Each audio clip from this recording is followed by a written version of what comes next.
একদিন ফাহিম একটি গাছের নিচে বসে টিফিন খাচ্ছিল। এমন সময় ঝোপের আড়াল থেকে শিয়ালটি বেরিয়ে এলো।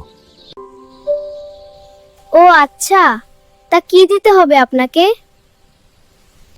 তোমার রুটি আর মিষ্টিগুলো আমাকে দাও, না হলে আমি তোমাকে কামড় দেব। ঠিক আছে শিয়াল মামা, আমি দেব, কিন্তু আমার কাছে আরো সুজ খাবার আছে। ওই যে দূরে পাহাড়ের নিচে একটা গর্ত দেখছেন, ওখানে আমি এক হাঁড়ি রসগোল্লা লুকিয়ে রেখেছি। কিন্তু সমস্যা হলো গর্তটা খুব ছোট, আমার হাত ঢোকে না। আপনার মুখ তো সরু, আপনি অনায়াসেই বের করতে পারবেন।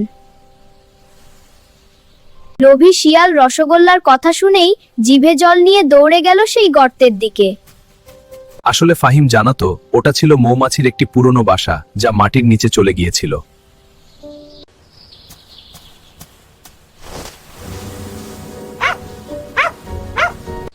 হুক্কা হুয়া।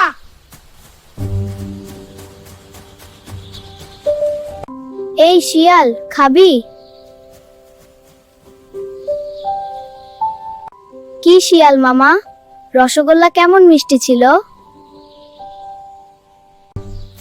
বাপরে, তোমার রসগোল্লার খুব ধার, আমি আর তোমার ধারে কাছে আসছি না।